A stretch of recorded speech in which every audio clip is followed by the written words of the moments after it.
Salut à tous et à toutes et bienvenue sur le podium, le podcast des sports automobiles. Et aujourd'hui, pour cette première étape, nous allons partir en Croatie pour suivre son rallye. Mais d'abord, c'est quoi le rallye ? Le rallye, c'est une discipline sportive automobile pratiquée sur le goudron, la terre ou la neige, se déroulant de jour comme de nuit et constituée de plusieurs étapes, chronométrées et non chronométrées.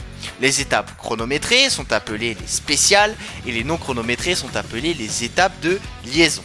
En Europe, il existe deux grandes compétitions, le World Rally Championship ou WRC et le Championnat d'Europe des rallyes, le RC. Alors le WRC, c'est une compétition internationale de rallye créée par la FIA, la Fédération Internationale de l'Automobile, en 1973. Au départ, seul le titre de champion du monde des rallyes était attribué aux constructeurs.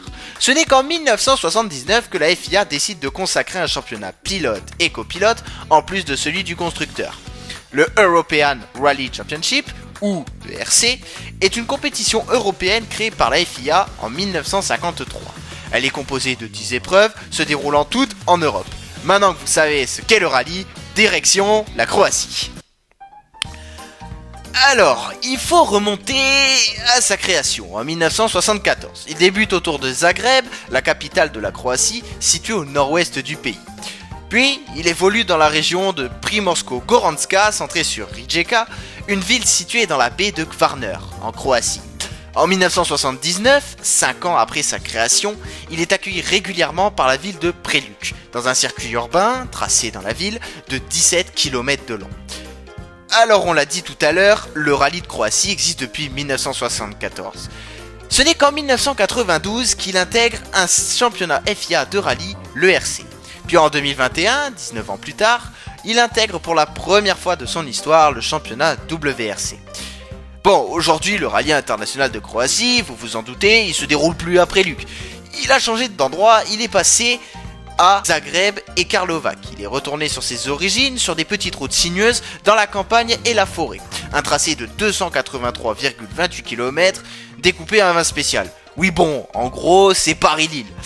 À ce jour, il n'y a que 3 pilotes qui ont remporté ce rallye. Et non, Sébastien Loeb, le nonuple champion du monde, oui bon, le 9 fois champion du monde des rallyes, ne fait pas partie de ce top 3. Il s'agit du français Sébastien Ogier, du finlandais Kalle Rovanperä et du britannique Elfyn Evans qui ont remporté tous les 3 cette étape avec la Toyota Yaris de l'équipe Toyota. Voilà, j'espère que ce premier rendez-vous vous a plu. Pour ceux qui sont intéressés, sachez que ce rallye sera diffusé sur les chaînes de Canal+, du 18 avril au 21 avril. N'hésitez pas à vous abonner à la chaîne, partager ce podcast et ajouter un commentaire pour choisir notre prochaine destination. Quant à moi, je vous dis à fond les ballons, pieds au plancher et rendez-vous à la ligne d'arrivée.